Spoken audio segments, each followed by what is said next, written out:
Hello everyone, English council में आपका स्वागत है। आज हम स्टडी करेंगे एम्पैथिक सेंटेंस पार्ट 6 के बारे में।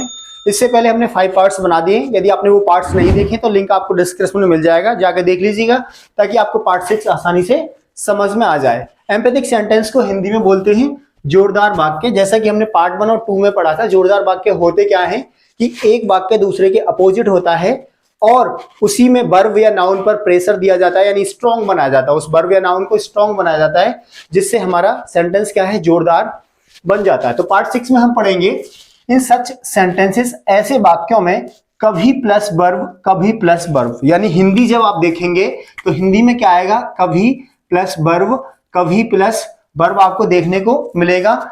इट इज यूज्ड, इसका प्रयोग किया जाता है। यानी हिंदी में क्या देखेंगे, कभी प्लस वर्ब कभी प्लस वर्ब, यानी इस तरह के वाक्यों में क्या यूज करते हैं हम, कभी प्लस वर्ब कभी प्लस वर्ब का प्रयोग होता है। एंड इट मेक्स, और यह बनाता है किसको, वर्ब को स्ट्रॉन्ग बनाता है, यानी वर्ब को जोरदार बनाता है।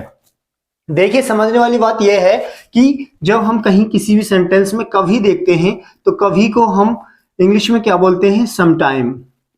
ठीक है, समटाइम्स कह देते हैं, लेकिन यहां पे कभी का मतलब क्या होता है, समटाइम्स हम यूज नहीं करेंगे कभी, क्योंकि यहाँ पे हम एम्फेसाइज बनाने के लिए यूज कर रहे हैं। तो कभी के लिए हम क्या यूज करेंगे, नाउ का प्रयोग करेंगे। तो बनाने का फॉर्मूला क्या होता है, now plus subject plus verb. यानी एक सेंटेंस तो ये हो गया, पहला पार्ट ये हो गया now plus subject plus verb. दूसरा पार्ट है now plus subject plus verb. दूसरे पार्ट में हमारा सेम वही आ जाएगा, लेकिन जो कभी कभी है, कभी के लिए नाउ, और फिर दूसरे पार्ट में भी कभी के लिए नाउ का प्रयोग करते हैं। सेंटेंस से समझने की कोशिश करते हैं और ज्यादा क्लियर हो जाएगा। पहला सेंटेंस है, वह कभी हंसता है कभी रोता है। तो देखिए यहाँ पे कभी आया और दूसरे में भी क्या आया कि वह कभी हंसता है वह कभी रोता है।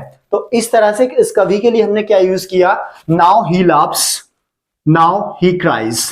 वह कभी हंसता है कभी रोता है, नाउ ही क्राइज। अब ऐसे नहीं बनाएंगे sometimes he laughs sometimes he cries, वाक्य हमारा क्या है, गलत हो जाएगा। लेकिन बोलचाल की भाषा में ऐसा बोलते हैं, लेकिन राइट प्रोनाउंसिएशन और राइट वाक्य क्या होगा हमारा, now he laughs now he cries. दूसरा वाक्य है हमारा, वह कभी गाती है कभी सुनती है। तो यहां पे क्या है, कभी गाती है कभी सुनती है। तो नाउ शी सिंग्स, सिंग्स मतलब सिंग मतलब गाना, तो एस लग जाएगा, now she sings now she lessons.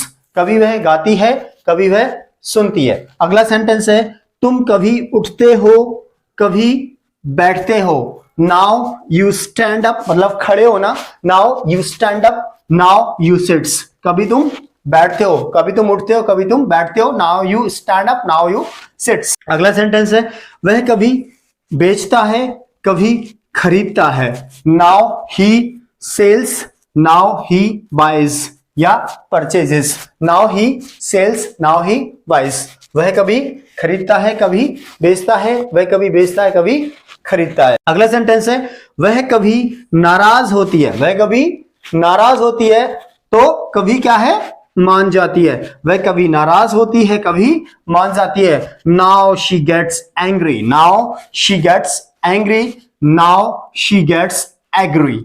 वह कभी नाराज होती है कभी मान जाती है। हम कभी पढ़ते हैं कभी सो जाते हैं। पढ़ते पढ़ते क्या होता है, हम सो जाते हैं। तो उस कंडीशन में हम कभी पढ़ते हैं कभी सो जाते हैं। नाउ वी मतलब हम, we study now we sleep. कभी हम पढ़ते हैं कभी सो जाते हैं। मैं कभी लिखता हूं कभी मिटा देता हूं। Now I right now I रब या वाइप आउट। यानी रब क्या होता है, मिटा देना या वाइप आउट। वे कभी नाचते हैं, मतलब डांस करना। वे कभी नाचते हैं कभी नाचते नाचते मतलब रुक जाते हैं। वे कभी नाचते हैं कभी रुक जाते हैं। Now they dance now they dance now they stop now they stop. Meena कभी बोलती है कभी चुप होती है। मीना किसी लड़की या लेडीज का नाम है, तो मीना कभी बोलती है कभी चुप होती है। तो नाउ मीना स्पीक्स मतलब बोलना। Now Meena speaks now she remains silent. Remain silent मतलब चुप हो जाना।